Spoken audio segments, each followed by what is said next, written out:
The fourth factor is called work motivation.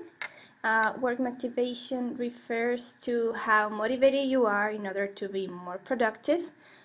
When the workers of a company are more motivated towards their work, they became more productive. And productivity means that you can produce even more with the same amount of time and the same amount of resources. In some cultures, some cultures are going to place more value on leisure time than others. Leisure time are activities such as eating or drinking or hanging out with friends or doing sports, everything that you do on your free time.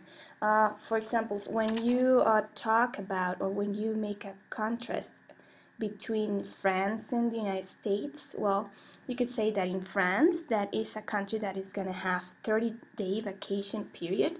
They have the longest vacations, and they are going to spend 135 minutes per day just eating and drinking and relaxing while they are in their free time for lunch.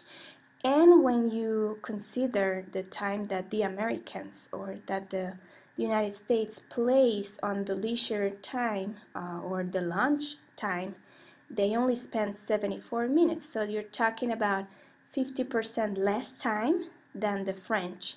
So it is important to consider this factor as well, because it's going to tell you how flexible or relaxed a culture is regarding to work.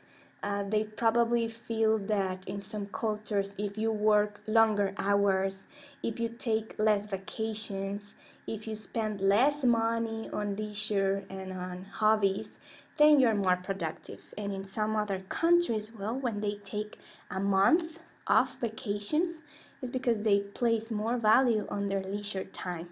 And even though they can be as good as productive as the other country, but again, we have to go back to the concept of culture, in which every culture is going to give, depending on their customs and tradition, a specific time for work and a specific time for leisure activities.